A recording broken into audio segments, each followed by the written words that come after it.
Yeah, they just sitting their butt on couches, smoking cigarettes, watching NFL. They don't go to work. You don't need that work. You don't need that kind of job. You don't want to do it. I'll do it. Yep, that's a Haitian migrant calling us out, saying it's our own fault he's in Pennsylvania. That was wow. I don't even know where to start with this report, but that seemed like a good way to get your attention. So, in case you're not aware, migrants from the poorest countries in the world are entering our country with mysterious large sums of money, and they're overwhelming our small towns. And it's getting worse. And it's coming to your small town too, if you vote to keep the borders open. This is little Charleroi, Pennsylvania. So I came up here to follow up on a report that I did in Springfield, Ohio the week before. After I talked to residents there about their Haitian invasion, a lot of people reached out to me from Pennsylvania. They said, "Nick, it's happening over here too." So I thought, okay, let me pack my stuff and go up there and see what's going on.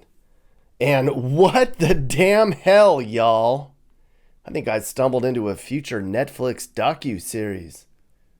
But before I even get to the residents here are pissed off part, or the this is the future of our country part, I need to tell you about all the drama here. And it is deep and it is scary. I guess when you come to a small town to figure out what's going on, it's all about who you talk to. I think I talked to the right people. So Charleroi is a teeny little town in southwestern Pennsylvania. The place looks no different than it does in a lot of the Appalachia region. It's a crumbling town that's seen far better days. 40 years ago, the whole area here was still booming with steel and coal. But the last 20 years has been especially rough here. Businesses have closed, people have moved away, and drugs have taken hold. There's 4,000 people left, and the place looks nothing like it did before. Back then, people told me it looked like the type of town you saw in A Christmas Story or It's a Wonderful Life. So in the place of coal and steel, some manufacturing and processing plants have moved in. But as these processing plants grew, they say it was harder to make a profit by paying Americans a fair wage. So migrants began coming in here to work for cheap. Same stuff I heard over in Springfield. Haitians are here to fill jobs. And then they brought their friends and family in, and before too long, they were everywhere. Now, this is where a little Charleroi is different than Springfield. I heard all sorts of juicy stuff that's pretty scary about how these Haitians wound up in this small town.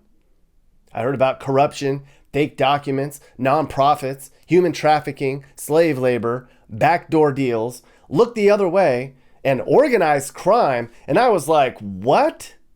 Look, I didn't sign up for all of that. I'm not that guy.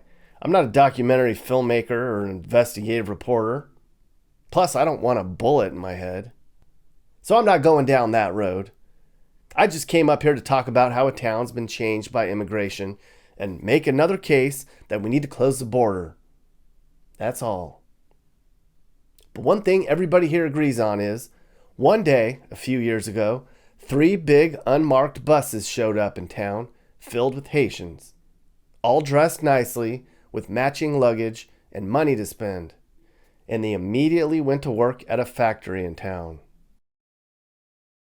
Of all the things I heard about, one thing I will talk about is greed. There's people in town here who are making a lot of money on the backs of these Haitians. One day, people woke up and hundreds of Haitians just showed up. And then eventually it became thousands. And this is a town of about 4,200 people. Within a few months, over 2,000 Haitians came. And the question is, how'd they get here? Where'd they come from? We don't know the exact answer. The best we can get is that there are NGOs that go out and recruit these people, okay? The federal government pays for all of this. Shit, we're gonna get a train. The federal government pays for all of this, all right? And then they team them up with employers who then dump them into towns all throughout Pennsylvania. So your tax dollars paid for the 2,000 plus Haitians just to show up. Okay, so now that you know the backstory, and understand how deep this goes, I can talk about the real reason I came up here. How little old Charleroi has been affected by this migrant invasion. There's traffic accidents here. The schools and hospitals are overwhelmed. People are mad. They're worried. They're frustrated. A town of 4,000 people now has an estimated 2,500 Haitians in town, and more are coming all the time. They're even talking about making the road signs in French. But I couldn't find as many people here to speak out against the Haitians like I did over in Springfield. People here are afraid. Yeah, they told me that. I had an interview set to talk to some councilmen in town, and they all canceled at the last minute. One resident here told me she feared for her life, and she didn't want to talk to me. Then I was getting all these weird messages in town from people here. Stuff like, go home. This is too deep. You're at risk. One guy said, pay him $5,000 for 2 hours of his time, and he'd tell me everything. What? What is happening here in this place? This little town? Are you kidding me? But I found some people to talk to.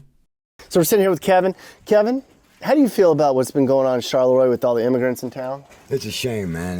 They live better than we do. You know what I mean? They drive around in brand new pearl white BMWs. I mean, go up to any grocery store, you'll see them. They're just piled up with 3 or 4 buggies at a time. Who can afford to do that? I can't. I make a good living, you know what I mean? I can't afford to do that. So where are they getting their money from? From the government. It's all coming from the government. They get food stamps, they get cash assistance, all that. How has your town changed by having this many people here from another country? It's not the same town. I mean, you can walk downtown and there's millions. Well, not millions. There's a lot of them. You know what I mean? You can't go a block without seeing probably 100 of them. I mean, just hanging out. They're walking in groups, all on a cell phone. I think I was talking to a councilman the other day. He said there's 83 pregnant women in this town. They're expecting babies. People are upset. I'm upset. We don't have anywhere else to go. This is our home. We didn't ask for this or consent to this. There's nothing we can really do. You're not allowed to complain. If you complain too much, you run the risk of getting sued. They've caused problems in our home. There's a strain on traffic. They're wrecking their vehicles. They don't have insurance. They're getting free vehicles somehow from somewhere. That's not explained to any of us. I have lived here since the mid-'80s. And of course there's been a progressive deterioration of the town. I mean, it used to be where you could go downtown for anything you needed. There was movies you could see. There was restaurants that you could go to, any choices. There were shops, lots of shops, shoe stores, and things of that sort. And I mean, it was nothing for our kids to run around, and we let them go, like if there was a group, and they could walk around, go down to the park and all those kinds of things. And that has drastically changed. How has the immigration surge changed your town?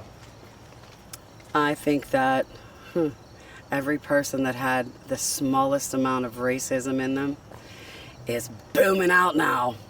I mean, booming out. How do you feel about the way things are going in town here, Keith? Well, I have mixed feelings. I'm angry and I'm concerned. There's a lot of problems going on, and some are made up, and a lot of them nobody's even talking about. I'd like to see what is our government using our tax dollars for to aid the illegal immigrants, illegal aliens, whatever you want to call them. Maybe some of them have been here long enough that they have citizen status, but it's like everything's in the dark. Everything should be full disclosure. We've been putting up with the government telling us one thing and then saying, oh, we were wrong.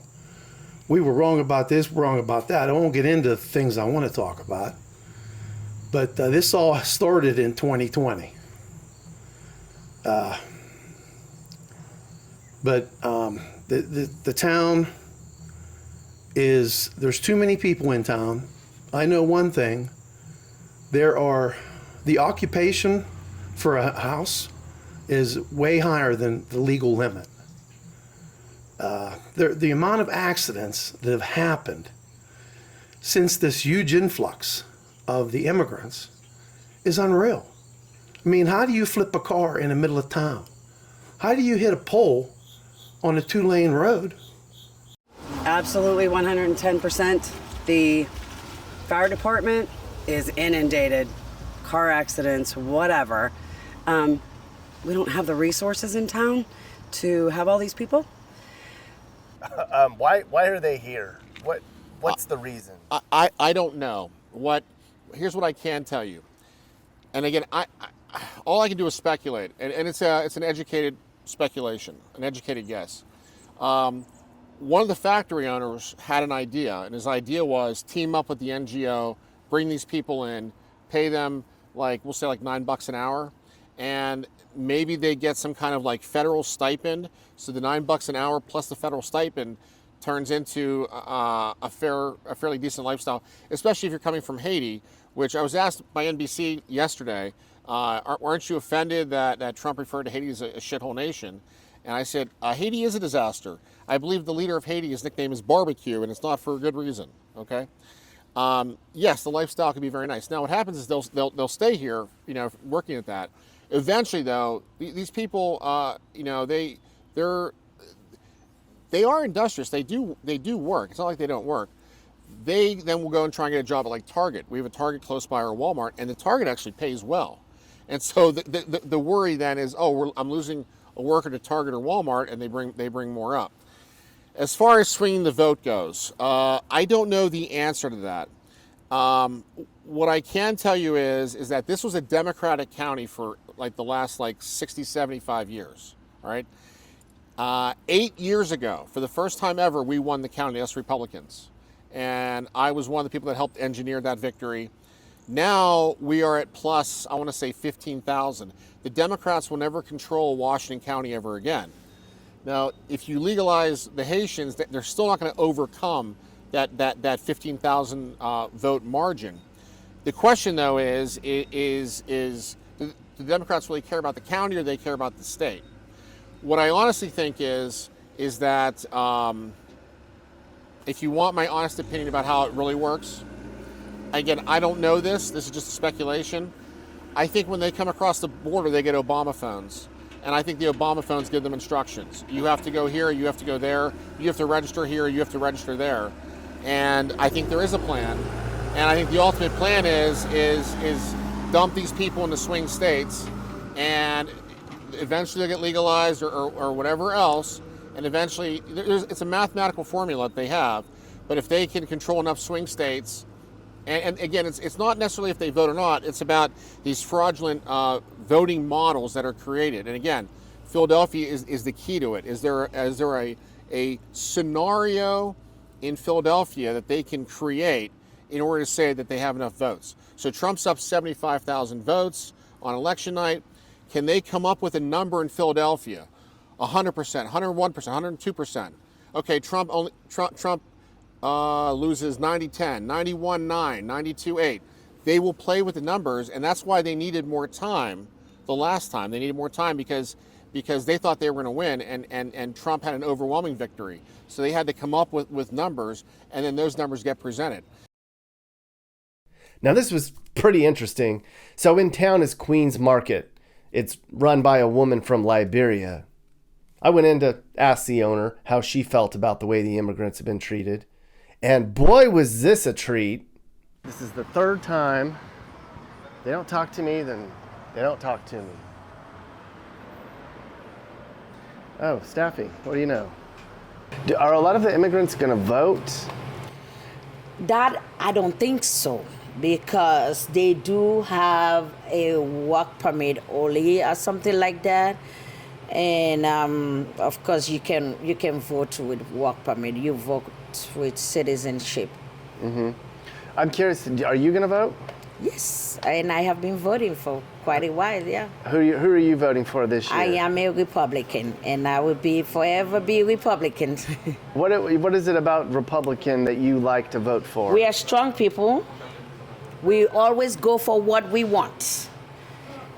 Yes. I know what's going on. I don't like how Republican is talking. I don't need to call name, but our leader needs to just adjust himself a little bit, because immigrant is still in his house. His wife is immigrant. He's our leader as a Republican, and we look up to him, and he's not speaking nice of immigrant. But you're still going to vote for him. I am Republican. Good. We don't go back and forth. Sorry.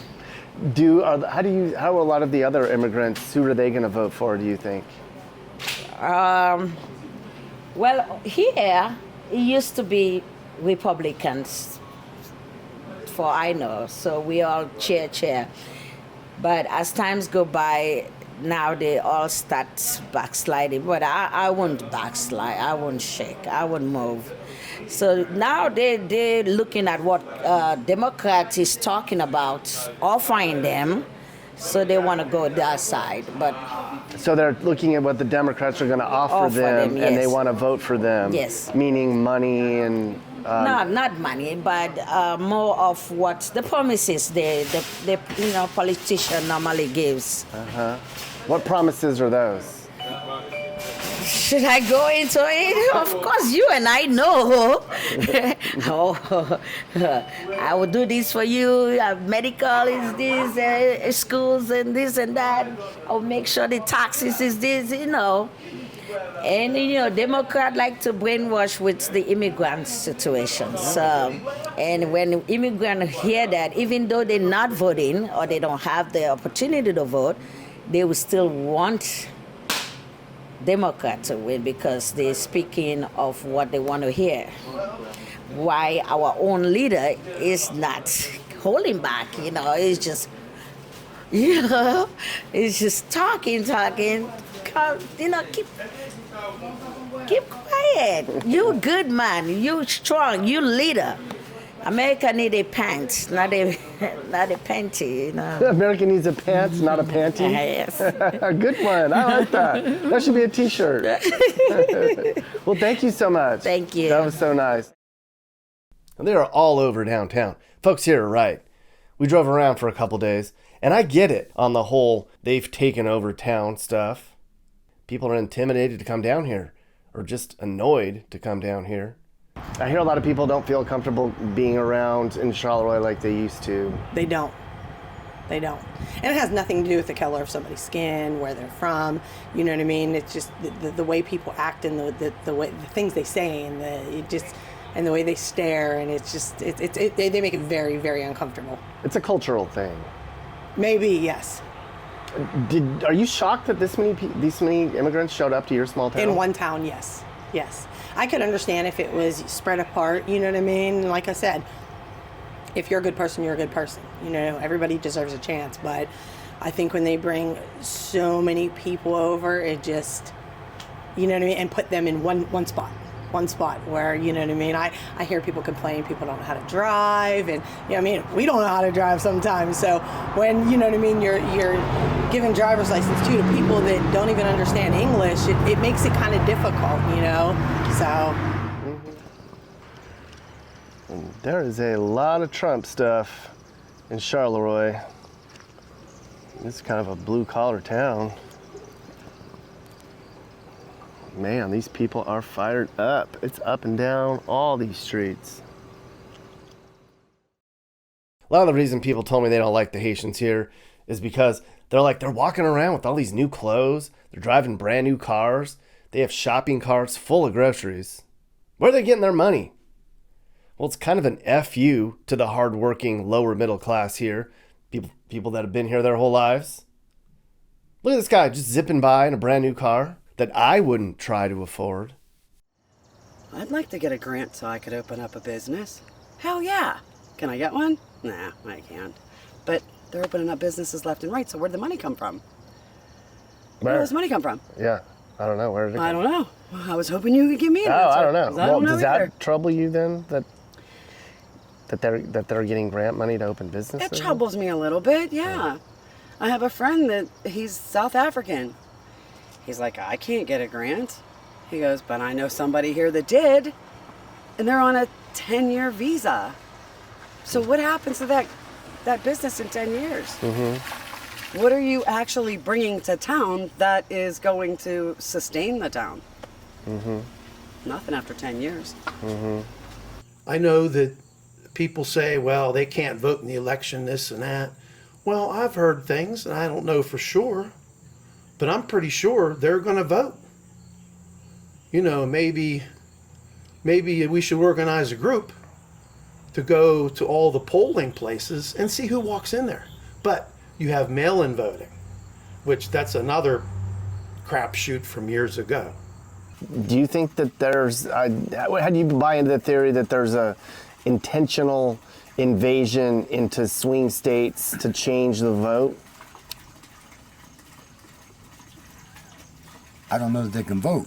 I mean, I just signed up for a poll watching position. As a matter of fact, they called me right before you got here, so I'm going to do that. But I don't know that they can vote. I mean, I know they got driver's license, so I don't know if that's all you need to vote. You know what I mean? Address and a driver's license number. I mean, that's their physical address. So, I mean, I don't know if they're registering them or giving them mail-in ballots or whatever. That was a big thing, you know what I mean? Mm-hmm. So. Everybody wants to know, can they vote? Well, the answer is probably. I hear if they show up to the polls with their driver's license, they'll probably be able to cast a vote. And how do they get a driver's license? Here. It's super easy. I hear they get a driver's license without any documentation. So I went to find out. Did you have to show, I'm just wondering if you have to show proof to get your driver's license. Like if you have to show any documentation or anything. You don't? Oh, do you have to show like documentation or anything to get your driver's license at all? You don't? And my Haitian contact said, yeah, it's not hard at all. I guess the question is, number one, can these people vote? Right now, the answer is no. Okay, but at any given time, they're applying for green cards, they're applying for citizenship, and you know the big plan. Nancy Pelosi announced it out loud. The big plan is they're going to legalize everybody. They let in, I don't know, 20 million illegals, maybe more, and eventually, if they ever get control of Congress and the presidency, they're just going to say, you're in, you got amnesty. And it happened under Reagan. So why can't it happen again? So right now, as it stands, if they were to take one of their driver's licenses that are very easy to obtain, walk into a poll and attempt to vote, you're saying they cannot do that in Pennsylvania? I wouldn't be surprised if they're registered to vote. We have motor voter laws here in Pennsylvania. You sign up for a driver's license, you're automatically registered to vote. Oh, so they can vote? They're not supposed to. I don't know. Okay. I don't trust anything. And I'll tell you what. Right. People talk about how does voting work in Pennsylvania? Who wins Pennsylvania year in year out? This is as simple as it gets. The simple question is what's the turnout model in Philadelphia? Like, what's the percentage turnout? And then by how many points do the Democrats win? And really, the whole election is decided there because the rest of the vote really is baked in. Allegheny County is going to go 55, 60, 40, Democrat to Republican. All the surrounding counties, including here in Washington, we're going to go 65% for Trump, I believe, maybe higher in this election. And it's like this everywhere. But in Philadelphia, I think they literally make up the numbers. I'm not kidding you. You know what's been going on. Yes. How do you feel yes. about that? Well, I don't feel any bad because, first of all, I'm not Asian. I'm African, by the way. A refugee from Liberia, Sierra Leone, Liberia. And, what the president talked about, the allegation of cats and dogs, we don't do it here in Charleroi. Yes, there's population of Asians, but we don't eat cat and dog. Do you guys feel welcome here? Well, we do when we just embrace each other but we're not welcomed by their home-based people that born and raised here. It's kind of divided. It's kind of divided. Why do you think that is? I can say racism, a lot of them, first of all, they're not used to be surrounded by black people so much. I believe that's what it is. And the moment they start seeing us coming to town, settling down, getting jobs, open businesses, they start fleeing away. They start going away. They start moving out of state or moving nearby states, cities, and so. So crime is up in Charleroi. A lot of it's within their own communities. Rape, domestic violence, thefts. But there's a lot of other bad stuff happening here that's not being reported. Again, because of the corruption stuff I told you about. And again, I'm not going down that road. But for the most part there, they lay pretty low. They're afraid of being deported. And they're being used as pawns. If somebody tells them to be quiet, they're quiet. If somebody tells them show up and work here, they do it. It's weird. It's like they're being controlled. Not kidding. But then this guy, though. So this is Rami. We connected on social media because he said he had gotten a bunch of death threats from the locals here. Well, I asked Rami about how he got here, and he told me pretty much everything. And to be honest, he's a really nice guy. I don't think he knows anything about the bad stuff happening all around him. Rami came here legally. He paid for his own flight from D.C., and he applied for what they call humanitarian parole, which means he can leave a country in distress and he can come here and work legally and temporarily. Look, he showed me all his documents. He's on the up and up. He took a bus to Charleroi to live with his cousin, who's been here for years. They need a sponsor to take him in when they arrive. So why not your Haitian cousin, right? He says he's not doing anything wrong, and I believe him. I like to speak for myself. Like, as I told you the other day, I got my paperwork. I got everything. They be saying that we're illegal or something. I got everything. So I don't know. Maybe some of us, some immigrants are illegal or something, but I don't know. But me, I am legal. But they be calling us alien. It's like, sounds like we come from another planet or something like that. I don't know, illegal aliens. The former President Trump said it. The vice president said it too. But I don't know, man. If they want proof, I can't prove that I'm legal or something because I got all my papers and shit. How have you been treated here? It depends. I stay on my lane. I'm my business. I just wake up, go to work, get back home, and that's it. So you're just trying to come, make a good living, and then save up money and go home? Yeah, because I'm only here for 2 years. It's a 2-year program. A lot of people, you said a lot on that Facebook post about how unfair it was, about all the stuff that's going on. Can you explain to me that?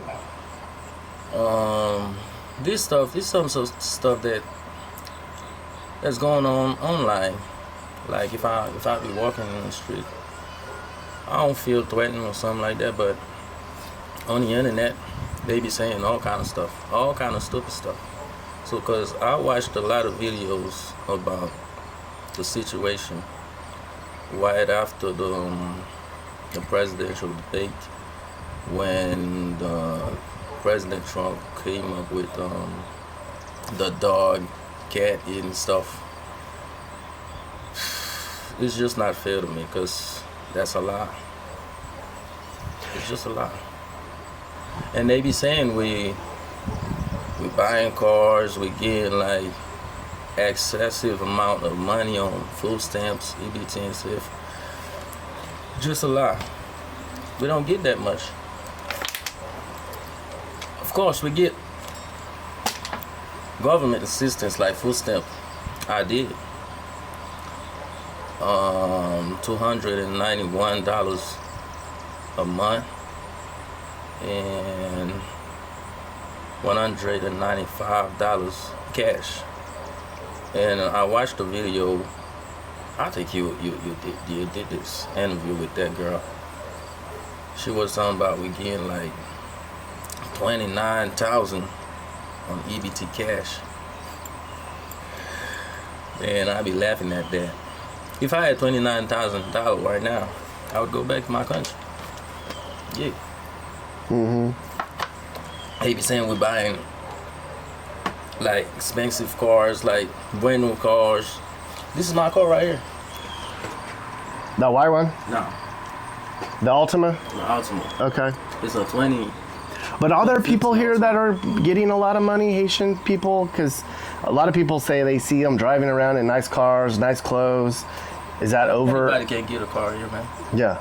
Yeah, that's credit. Even with a bad or no credit, you can still buy a car. Yeah, you're just gonna get high interest. I got high interest on that, and it's overpriced Yeah. considering the high mileage on it, the year. It's overpriced. So what they talking about? You went to New York. You didn't come across the border like a lot of people in town did, right? A lot of people here came across the Mexico border, and they ended up on buses here. That's what people in town say. I don't know. I don't know too much about that. You don't know how a lot of people got here? I know about the border crisis and something like that. But I jumped on a plane from Haiti, landed in New York. Paid for your own ticket. Yeah. Landed, got sponsored by your cousin, ended up here, and you're working, paying taxes. Yeah. So it seems like you're doing things correctly. From my point of view, you're doing things. I think all of us do. Okay, because there's a lot of people that say that there's a lot that come over the border that don't check in, that don't pay taxes, but it seems like you are doing that. I guess that's what I'm saying. I don't think that's true. I just can't believe the people, they underestimate their government like that. It's not like they just open the border and everybody just flew in. Yeah, it is actually. There's a lot of people coming here. Yeah, but I don't think they're here illegally. Okay. No, Well, I don't think so. okay. No, But we do have a huge crisis at our border, but you didn't come that way. I guess that's what I was asking. Okay. Okay. How many people in town do you think came in the right way out of the Haitian people? A lot of us. Okay. A lot of us. Because a lot of Haitians, they had to walk like 13 or 14 countries from the South America to come here. Yeah, I heard all of that. So a lot of these Haitians that are here are going to go back when it's time to go back, just I like don't you? know. I can speak for myself. Yeah. I know I'm going back home, but I don't know about them. I don't know what they think. So your whole goal was just to come, make money, get out of Haiti for a while, save up, and go back home and start a business. Yeah. And you don't know a lot of these other people. You have no idea what their plan is. No idea. Okay. Yep. All right. Do you feel that this town will ever accept all of the Haitians that have come here? I don't know. But most of my neighbors, for example, in this neighborhood, they friendly. They're friendly. Yeah. They wave back when you wave at them. They say hello. So they're friendly to your face, but on social media, they're not friendly. Yeah. I agree. I've had a hard time getting people to talk to me that have said mean things on the internet. They won't talk to me in person. I agree. They say what? They're saying that a lot of the Haitians are showing up at the border, being given fake documents, and bussed up into small towns to be used as slave labor. Who gave them these documents? Some nonprofits are giving them documents and just putting them on a bus and dropping them off in small towns so that companies can use them as slave labor. That's what I'm hearing is happening. As a slave labor, do they pay taxes? I don't know if they're paying. I think they're being paid under the table. I don't even know if they're even paying taxes. I don't know, man. I don't think that's true, man. You never heard of any of that around here? No. Do you talk to a lot of people that Back are in here? the days, like, I don't know, like 2014 or 16, I heard about, like, people working under the table, they getting paid cash and then, like, on the envelope and something like that. I don't think they doing that shit no more. So you haven't heard of any of that going on here? Do you talk to a lot of people that are here? Okay. Now, I talked to a welfare worker who works here in Washington County, PA, and she said it's actually pretty easy to commit welfare fraud. All you got to do is go online and fill out a form and say that you live in a place and you're homeless, and within days or a week or two, you start getting money in your account, go straight to your phone. She told me you can even do it from Haiti. Rack up a bunch of money from different states, Illinois, Ohio, Michigan, Pennsylvania, doesn't matter. There's nobody to track it. They all know how to do it. It's crazy. And then I asked her about, there's huge sums of money. Like some of these Haitians have like big balances on their EBT. And she said, actually, there are some agencies that can access that EBT and add money to it. We can't. I can see it's on there. I don't know who's putting money on there. So if they move here and they have a child, they become a citizen? Yes, the parents. Okay, so you got the anchor baby. Yes. Okay, natural born citizen. Okay, the parents can then piggyback off of that baby to then acquire citizenship. So the baby's a citizen and the mom's a citizen, and the parent and the dad. They can apply for citizenship and they should potentially go through. Yes, that's true. And I get it, Americans, I won't say they're lazy, but they're not going to work for real low wages. We have pride. And for all the free stuff that's given out, if somebody wants to work for money, give them what they're worth. Give them what they earn. I had a Haitian guy tell me Americans are jealous that we're taking their jobs. All they do is sit around all day and smoke cigarettes and watch football. Yeah. Well, everybody has an opinion, just like everybody has something to sit on a chair with. Talk about the money. The money that they're getting? Well, that's exactly, not only money, but benefits. They're getting Social Security, and like they want to eliminate Social Security? What are they saying? It's going broke, but they're handing it out, hand the fist, and they're getting probably food stamps. They're getting housing assistance, and whoever they're working for is getting money from the government to help pay their wages. That's been going on for a long time. Why Charleroi? Why did they come here? That's a good question. Well, I think there was somebody that has businesses around here that knew that this was available to them. I think this is a big, big, big plan. This isn't just something that like, oh, maybe we'll see how that works out. I think this has been in the works for years. I'd say certain people came and they bought up all kinds of properties. And some own 50, some own 42, or some own whatever. I mean, at one point there was somebody who owned 99. In Charleroi? Yeah. So the thing is, and then there's all these LLCs, so when you go to try and find out who bought up all these properties, it's a LLC, which hides probably whosoever you really need to be talking to. I don't know, it's kind of a state of disturbia because a lot of people are just like, trying to figure out what in the world's going on and trying to get answers from our elected officials and even going beyond them and trying to find out what's going on, what's really going on. Because it, 2 or 3 years now, but it started out just with a smattering here and there. And now it's like more than half the town. I think the biggest thing people are concerned about is the lack of assimilation, the culture differences. It's weird now with like one group and it's so separated, and I don't like living in a place that feels so separated. But it wouldn't be separated if people would just be nice. I know that sounds terrible, and I'm not trying to be a jerk, but if you're walking down the street, they say that they walk across the street so they don't have to pass you. That's never been an experience with me. If they're walking down the street, I say hello. Most of them say hi back. They're not ignorant people. Listen, you're scared to go into another city that you know nothing about, correct? No, I'm not. But most people are. Yeah, I go into really bad places. And you're crazy, but that's okay. It's not bad here. But most people are afraid to go into a city that they don't know. They don't know the bad parts. They don't know the good parts. They don't know where they're at. So yeah, they're guarded. Well, these people are guarded, especially now. Trump brought this to national news. Here we are, our little 4,000 people town, and we got drones flying over.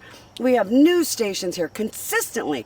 We have you guys. We have YouTubers. We have bloggers. We have a guy that's coming in on Monday to do a documentary. We aren't interested in filling some millionaire's factory. We just want our home back. We don't care about if the factory gets filled or not. It simply isn't important. If you don't want to pay American workers American wages, then your company shouldn't be in America. It's that simple. So to say, I haven't had one American come and apply today, no shit, you're a thief. What would you say to other small towns that you're going through this right now? What would you say to them based on it might be coming their way one day? What would you tell them? Fight back, find out why it's happening. If you can boycott the company that's going to hire them. I know it is happening. It's happening in Donora. It's happening in a lot of communities around here. And the biggest thing is the school. I used to work at the school up here in Charleroi. And they had their issues. They had their issues with kids misbehaving and all that. But I left, and then all the immigrants start coming in. Our education system is so low on the totem pole compared to other countries.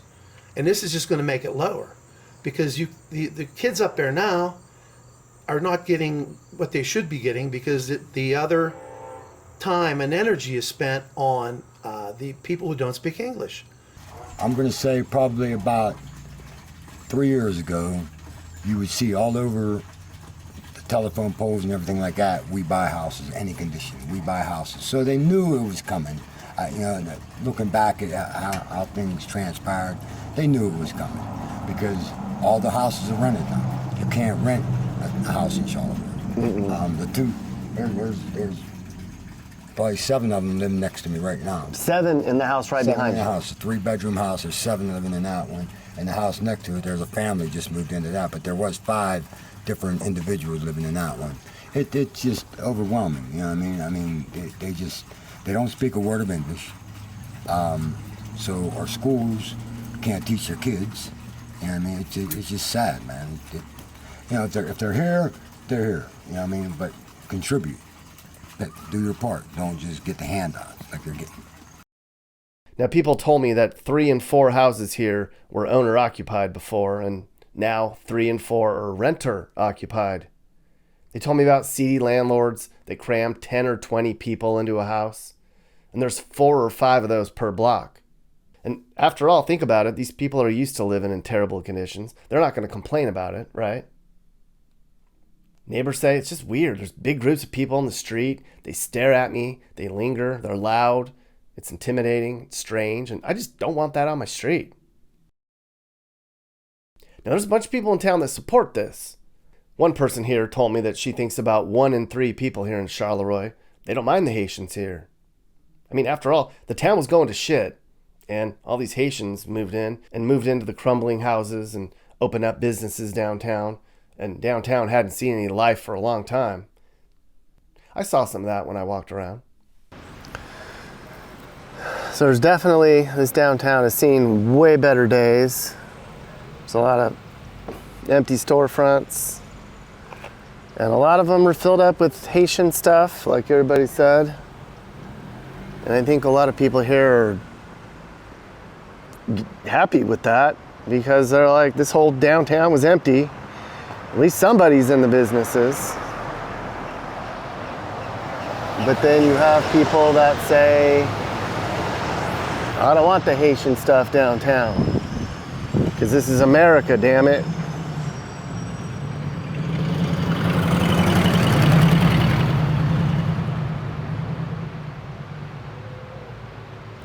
But yeah, there's a lot of abandoned down here for sure.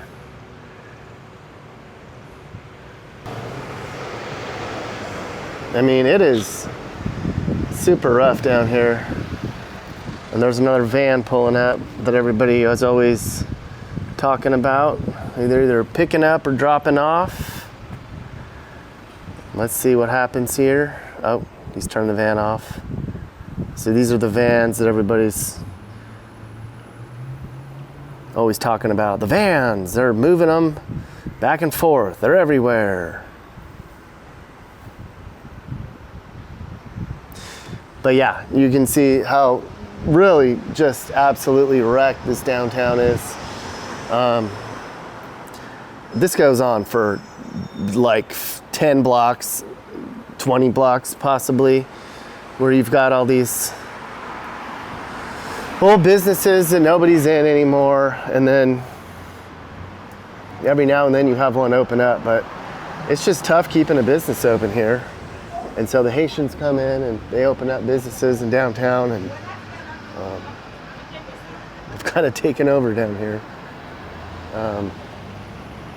And you know, people don't like that here. They say it's not part of our culture, and they don't fit in. This is America. They don't speak English. So, there you go. But yeah, you can probably tell from here how just block after block of kind of not really functioning businesses anymore.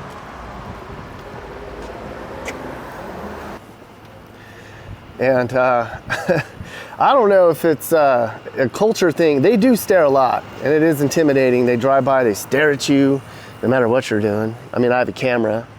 So there's Western Union. A lot of people say they're always sending money home. There's a lot of Western Union places downtown. And why are they sending money home? And it's shady. And then here's the staffing agency that everybody's always talking about. This is probably deeper than I want to go with what I'm doing. But in that building is where they're basically recruiting immigrants to come up here and work.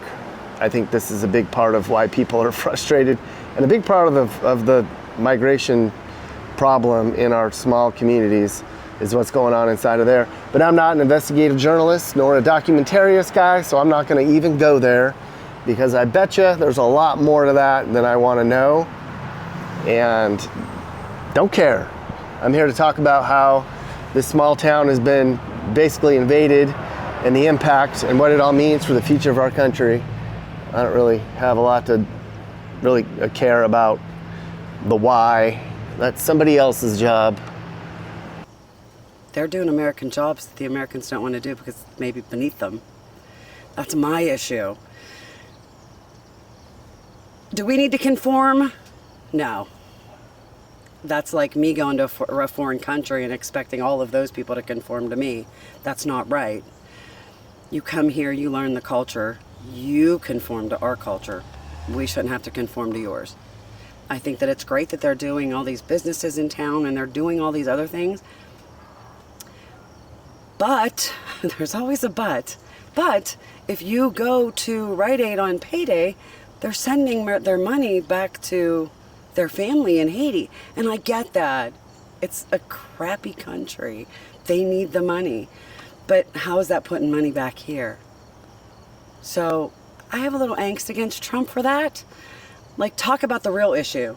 Talk about Anchor Hawking taking over Corning and 300 people losing their jobs. Talk about Quality Pasta that lost 100 jobs. People here can't afford to lose those jobs. Not everybody makes $100,000. And for me, my parents are elderly. They're not old by any means. They're elderly. They're feeling their age. I don't want them to have to stay in a ghost town. I don't want them to have to stay here where there's no industry whatsoever. There's nothing here. You know, it's tough to watch. It's hard to watch. Unfortunately, a lot of times we're not being listened to. And that royally POs a lot of people. What do you think needs to change in regards to the immigration that's happening here? I think they should have came through, and I have no racial thing or whatever. I wasn't brought up that way or anything. But there's been a long established way that they're supposed to be coming into our country. This blatant influx of multi-millions of people who have not been vetted, not been background checked and all these different things, and I'm not even talking about the ones that are here, I'm just talking overall. There's a naturalization process that would take care of all of that, and that should have been done, and it hasn't been. Do you think the immigration issue is going to impact Pennsylvania's election results this term here? I would say, just commonsensically, yeah. I would say so, yeah. Do you think people in Pennsylvania are worried about a possible influx? Because your town has had a lot happen. Right. It's going to just keep going. The next town over. I mean, well, and it is spreading. the big question is why? Why here? Charleroi was an easy target. It's a town that was hit by drugs, had a bunch of empty houses and empty stores, and so investors saw an opportunity to bring these people in and seemed to work with a nonprofit down at the border to bring them up. I'm not going to learn any other language. I'm 61 years old. I'm done. You know what I mean? I got grandbabies living close here. Between me and Carrie, we have four kids. If I didn't have anything attached, I would leave. But where am I going to go? I think this is everywhere in our country. And it makes me sad. Sad and angry. And unsure of our future. I mean, like I said, you go up to Walmart, you'll see 3 and 4 buggies. I mean, stacked. I mean, heaping over top of it. It just, it's a shame. As a matter of fact, I took a picture of it and put it on Facebook. I'm like, who can afford to do this? You know, I can't. You know what I mean? And you know, a couple other people that I know, commenting on it, they couldn't, and they make good livings. You know what I mean? I worked my whole life and don't drive a pearl white BMW. You know what I mean? It's just a shame. Is your town ever going to be the same? We're hoping so. We're hoping so. I met with the lawyer randomly who was played a major hand in this, and jokingly he said they're all legal, so the second we want them out of here, we can get them out of here. He started saying to me, well, the Haitians are the big problem. Nobody cared about the Somalians or the Chinese or anything like that. But the truth is, we didn't invite the Somalians or Chinese either. The Haitians finally created enough noise to notice this, but we didn't build this town for Chinese or Somalians or anybody else who barges in. We built this town for ourselves and for our children. And we don't appreciate being walked on like this. Why Charleroi? Why here? That's a good question. I don't know. Charleroi certainly has always felt in my life growing up as just a nice little best kept secret of America. Nobody who's not from here knows about here. We were unsuspecting. I think that might be what brought them here. I don't know. How do you feel? Is Charleroi ever going to be the same? I don't think it'll ever be the same. I mean, they say sometimes change is supposed to be good. Whether it's good, I don't know. I guess that's to be determined, you know? Mm-hmm. Everybody feels how they feel. I just moved back to Charleroi. I lived here for 13 years across the street. I just moved upstairs, to my mom's apartments. I've only been back for like a month. So I don't plan on being here for very long. Mm-hmm. This just isn't it's not my thing. It's not where I want to be. Do you think Charleroi will ever be the same? Doubt it. How does that make you feel? Not happy. I mean, we've had our house here. My husband is from here. I mean, he grew up here. And he's owned this house since before I even met him. And you know, everything's been poured into our house and garage, and we brought up our children here, and so yeah, not happy to see what's going on. I think that they've dumbed down everybody in this country to just accept whatever we get fed. I don't. I'm not going to do that. I'm not going to back down. It's just, you know, what do you do, though? What do you do? Voting doesn't seem to work anymore. There's going to be a big problem in this country if things don't change. Things have to change. Final question. Is this coming to another small town? Is this spreading to Pennsylvania and Wisconsin? And this, I mean, the immigration invasion, is this coming to America, right? If we don't change the current administration and shut the border down. Well, number one, where did all the immigrants go? 25 million came in. We have 2,000 here. That doesn't even begin to account for all of them. And they got what? They got a few thousand in Springfield. Okay, I don't know where they all went. I think that's mystery number one. I think mystery number one is, where did they all go? If 25 million came in, can the federal government actually account for all 25 million? No, they can't. They don't know where they are. They don't know where they are. Where did they go? I think that's a big mystery. I off camera, I'll tell you that my crazy theory on where they went, but that's number one. Number two, is this coming to a town a town near you? Absolutely, but I think it's only going to come to certain towns. I think this will not happen in Florida, because Florida has very strict voting rules and they are very tight. And Florida is now a forever Republican state. They're trying to do this kind of stuff in Texas. So far the Republicans are holding them off. They have a good attorney general there.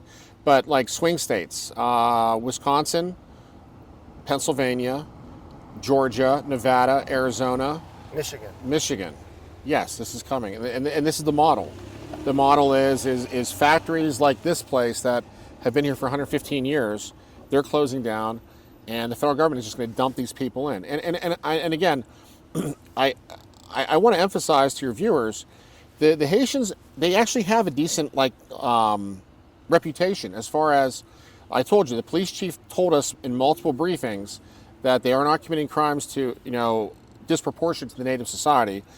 I do know they go to church. They fill up the churches here, and we're in a town that really is an Italian town. We saw the Slovak Club, Slovaks and Italians. The people that are still here, they remember the time when their parents and grandparents took them to church. And they like that the Haitians get dressed up and they go to church. And I think that's a beautiful thing. So they have a good reputation for that. They do work hard. You'll see the vans will pick them up early in the morning and we'll take them, drop them off late at night. Like, they work hard. The next question is what are they working towards? And that I don't know. But this isn't going to stop. It's happening everywhere. It's probably within an hour of where you live. Sometimes it starts slowly, or in the case of Charleroi, overnight. Another small town that was dumped onto without a plan, all because of greed and maybe an election. Who's next? Is your town next? Better vote accordingly. Get that border shut down now, or this is coming to you. There is no doubt. And then you're going to have to go through this yourself. And we know that the U.S. Attorney in Philadelphia stood down. The guy's name was Mick Swain. Mick Swain came out publicly and said that Bill Barr told him to stand down, not investigate the voter claims in Philadelphia. The Supreme Court didn't want to hear any of this. And part of it is, I think, is that if you hear what's really going on with the votes, I think it could like threaten to crack society. Because if you find out that we don't live in a constitutional republic, that really, there are big bosses in big cities that people can call me crazy, and I don't care, okay, but Trump won all the swing or all the I can't think of it, the special counties, the bellwether counties. Trump won every bellwether county 4 years ago, yet he still lost the election. If you look at history, Milwaukee and Cleveland have almost identical turnout models. 40% turnout, 50% turnout, whatever that number is, and then they vote almost identically. 65% Democrat to 35% Republican, whatever. This last time around, 4 years ago, Cleveland had that same voting model. 40% came out, 65 Dem, whatever it was. But in Milwaukee, it was like 90% turnout, and Milwaukee went like 75% for Biden. How did that happen? It's because Wisconsin was in play and Ohio wasn't. Okay, they play with the numbers. They have water main breaks like in Atlanta, and the next thing you know, they come up with numbers. In Philadelphia, it's the same thing. I think if you really were to like twist my arm and ask what's really going on, I do think that they're adding voters to the rolls in order to somehow play with turnout models to justify, say, look, we can justify in court that that this number of people actually did vote and they voted Democrat. I do think that's the plan.